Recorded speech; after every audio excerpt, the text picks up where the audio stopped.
State Senator Christy Zito is joining us this morning on News Radio 1310, KLIX, and newsradio1310.com.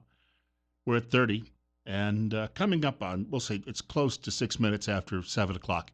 Bill Colley is well on Magic Valley this morning, and she's talking with us, primarily, we have a tendency sometimes to veer off into some other issues as well when we're talking. But primarily, one of the reasons she's joining us this morning, this is going to be a lead-in to the gun guys coming up a bit later this morning. She's talking with us about the Second Amendment sanctuary bill that she's been working on for the state of Idaho. First of all, welcome back to the program. Good morning, Bill Colley. Thank you for having me. Sure. So what's the status at this point? Okay, well, I just want to clarify that we call it the Idaho Small Arms Protection Act because Idaho already has sanctuary state in code. So where we are right now is we have an RS, and so now what we are doing is we are looking for a print hearing from, it will go through state affairs. We're going to start it on the Senate side, so that would be Senator Patty Ann Lodge, is who we're going to ask for a hearing on it to get a bill number and then get it through. So that's where we're at as far as that goes. Like I just said, Idaho has a Firearm Freedom Act similar to other states, but our law has proven a little bit insufficient to protect gun owners, as the Ninth Circuit Court has already ruled that some of the provisions of our law violate the Supremacy Clause of the United States Constitution. So what we've done is Alex Kincaid has worked on this, and she's worked on it with several other attorneys from different states. And she has crafted this to protect the owners of small arms in our state. And there's a section in here that actually go on to list some of those, in magazine capacity, silencers, rocket launcher, I believe might be in there. So it's to make it so that, because the question is so the president sends down an executive order. We're confident we're going to see Congress, because of the dynamics and the makeup of it now, they're going to try to come after our firearms even harder than they have before. So how does that get enforced? So we have our sheriffs, we have our local law enforcement, typically, and we even have the Prince versus Mack decision, or not Prince versus Mack, but the Prince Mack versus the United States decision that will help us on this. Our local law enforcement are not beholding to help enforce these federal gun laws. And so what this does is it offers criminal and civil immunity to those elected officials when they don't participate in confiscation or anything like that. And then what it also does is it directs the Attorney General that he will defend our law. And if the Attorney General decides he doesn't want to do that, then the legislature can, by concurrent resolution, choose a member to defend it with standing in the court. Now, when you say that we have something that is akin to already sanctuary status, the problem with that, though, I would think the way you just described the need for this other bill, is that it's great to say you have it, but it obviously means that you need people who would actually follow it, and that's been the concern. A lot of people talk a good game, but it sounds to me like the other bill or law that's already in place, or resolution, or whatever you want to call it. I don't know the full definition of all of these terms. I'll admit I'm not a legislator, but it sounds to me if you need something more, then that really wasn't enough. Well, what happens is you can't just go in and say, okay, we're going to declare all federal law null and void, and you can go ahead and do as you please. And so there have been gun owners that have actually gotten themselves in trouble because they interpret it to mean, well, I can build whatever I want, I can have my suppressor and not have to do, as long as I build it and keep it in the state of Idaho. But that's kind of been the problem, and that's not working. So this has been crafted so that it's attempting to declare that federal laws that have been in place since 1934, the old one said that, but this one is not attempting to declare that those laws are null and void. Instead, the new bill specifically protects certain small arms and ammunition and magazines that are essential for self-protection by the people of the state of Idaho. And that's what we're doing with this, is we're saying, these are essential for our defense, and they are protected by the Idaho Constitution and the Second Amendment of our United States Constitution. So, what's your prediction on where this will go this session? Yeah, I'm not. I don't predict what our legislature will do anymore. My hope, my hope is that it will get passed. Um, I think it's time for the legislature to really remember who they represent and why they're there. We represent the people of this state. It's our job within the bounds of our Constitution and the Constitution of the United States to do what the people of our state ask us to do and to preserve and protect those rights. That's why government was instituted among men, to protect our God-given natural rights, not to infringe on them, but to protect them from enemies, foreign and domestic, is what it said. And, I don't want to get on the terrorist list or anything like that, because we're even seeing our First Amendment right to say, speak our mind. That's even being attacked right now. So, the role of the legislature is going to become, in my mind, more and more and more important. And we really need governors and attorney generals who really will go to bat for the citizens of our state. But when we see that federal money and emergency money and CARES money and FEMA money becomes more important than protecting those natural God-given rights of our citizens, we're headed down a bad road, because we're becoming a federal welfare state, basically. And states in the West have it tough enough, like we kind of discussed before we got back on the air, that we're 64% of the territory in our state is already under federal control. We're already at a disadvantage financially. So I agree with you. The thing that we should do is to say, we don't want your federal handout. We want our land. We want it to be productive. We want it in the hands of those who will use it to benefit our state, make jobs, add to our economy. And we can do that and still be good stewards of the land and everything else on a state level. We do not need the federal government to hold our hand and nurse us into a prosperity that will never happen through a government handout. I have a question that just came in. The writer says, is this enforceable by law? Does it keep the ATF or other three-letter agencies from coming in to take arms as well? The ATF is active in Boise in dealing with firearm issues in our state. The writer says, with your efforts in Boise, are these local sanctuary declarations in vain? They're not in vain, because it makes a clear statement. As far as the ATF coming in, it's still federal law. And until something goes to court, but we know how the courts think right now, we have to look at the practicality of this thing. We all know what we would like it to look like. We all know that we would like our Attorney General to take even the Brady Law or the 1934 law to court and have it declared unconstitutional, because the Second Amendment states shall not be infringed. But the practicality of that is it's not going to happen.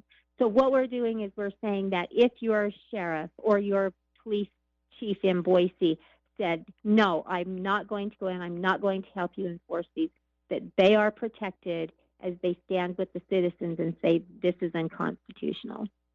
We got to get to a break in about 30 seconds. We are speaking with State Senator Christy Zito.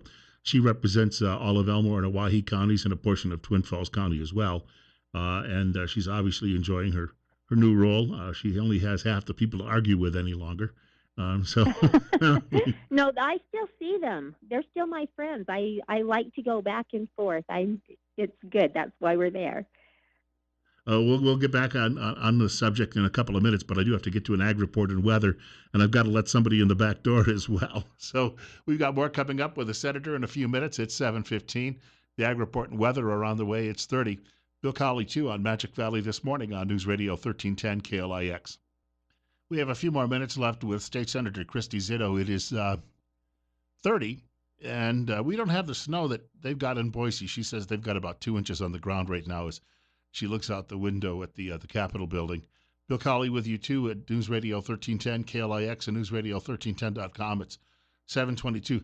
Quickly, if you could recap, Senator, what the bill intends to do, and that is essentially, if local law enforcement does not want to cooperate with the three-letter agencies, if they show up thinking they're going to be confiscating firearms or making any other moves, it essentially says it'll protect police chiefs and sheriffs from any legal liability that would follow that.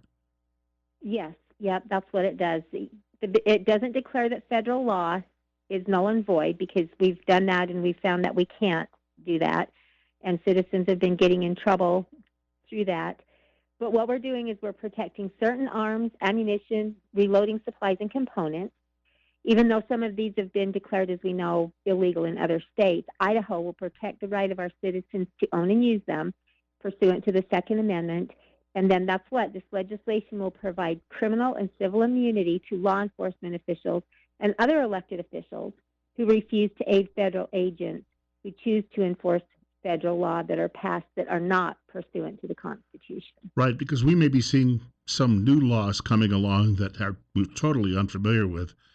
Sheila Jackson Lee and some of these other people are talking about some outrageous things that, hard to believe they're happening in America right now. But this is where I think people in Idaho would say no. And you were telling me off air that what we've got going on currently in the Dakotas, the state governments there are talking a bit of 10th Amendment, and also they're looking at executive orders potentially and saying they won't follow any that they think would be unconstitutional. There's even some discussion with you and a colleague about developing something like that here.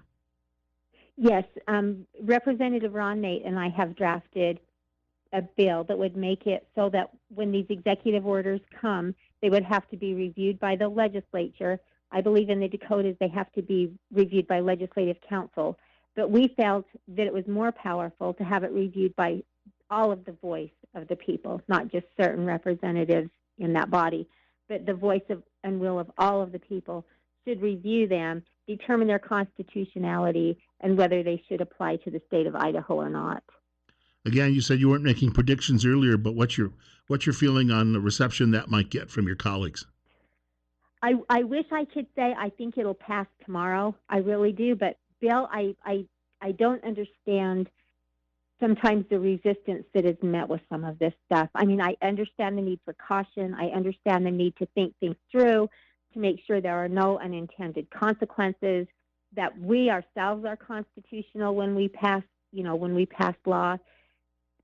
And even no matter how careful you are, sometimes there are unforeseen issues that come up. But some of this stuff, it just, I don't understand why there's the resistance. Why did it take so many years to get constitutional carry in the state of Idaho? I have no answers. I don't dare make any predictions. I know I will work as hard as I can on it. I know that I have several co-sponsors in the House that have already signed on. I should have brought that paper. I forgot to bring it with me. I can post it on Facebook, a list of those who have already signed on to support it. I think I have one in the Senate, but I'm not going to say until I have my list in front of me so that I can, not misrepresent. That's one in the Senate as compared to several in the House. And many of those who have signed on are attorneys, and they've read it and reviewed it, and they say, yeah, this is good. And it was written by an attorney. This isn't just something that, we just woke up one morning and said, oh, this is what we're going to do. And that being said, I think another thing that we miss is even in our own Constitution, it states that our law should be written in the plain language of the people. And everything that comes out of our legislature, I believe, should be able to be read by someone with a sixth grade education. And you should understand, you shouldn't have to hire an attorney to interpret the law, maybe to defend your right pursuant to that law if something happens. But I find it almost offensive that we even have to get legal counsel to know what our rights are. It shouldn't be that convoluted and difficult. I was going to say, it would put a lot of lawyers out of work, though, and maybe that's the rationale behind that. I have nothing against my lawyer friends. Some of my best friends are lawyers, and I respect them for what they do, and I do respect that. But at the same time, it shouldn't take legal opinion to know what your rights are. You should be able to read that law, and it should plainly say, yes, this is what I can do, and no, I can't. And another thing that we're seeing is, in the Ten Commandments, it says, thou shall not.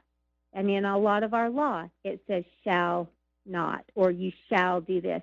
And we're starting to see a little bit of move to change that to should or may. And I I think that we need to be really careful to stick with those words that have worked for maybe thousands of years to let us clearly know where we are so that we don't have to have, again, attorneys or court cases to tell us what that interpretation is. We got about a minute left. A writer from Filer says, what will we do, though, when the health people tell us, health departments, that we have to make a decision between guns and our kids?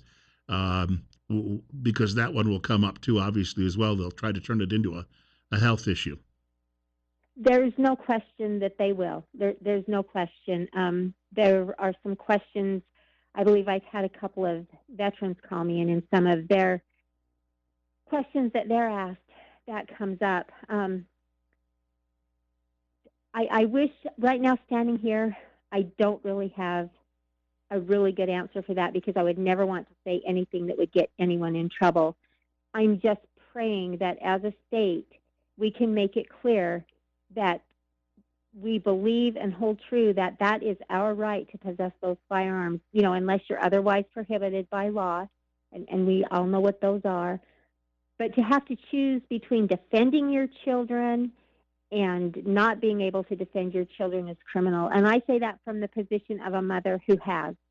I have been in that position, and I can't even imagine what life would have been had I not had that option with me that day to raise that firearm and defend my daughter. And that is one of the most criminal things I can think of, is for a government, a health department, anyone, anywhere, to expect a person to give up their firearms and choose between them and their children, because many times those firearms are what protect and defend the life of that child. On that note, we've got to let you run. I do thank you for your time this morning, Senator. I appreciate you, Bill. I appreciate you and all of your listeners. Thank you for having me, and God bless. You too, ma'am. Thank you. State Senator Christy Zito joining us this morning on News Radio 1310, KLIX, and NewsRadio1310.com. It's 28 coming up on 7:30, and the gun guys are going to be joining us for some expanded gun talk, and they may have some reaction to some of this too as well. We'll have 90 minutes to break all of this down. That's on the way in a few minutes following news.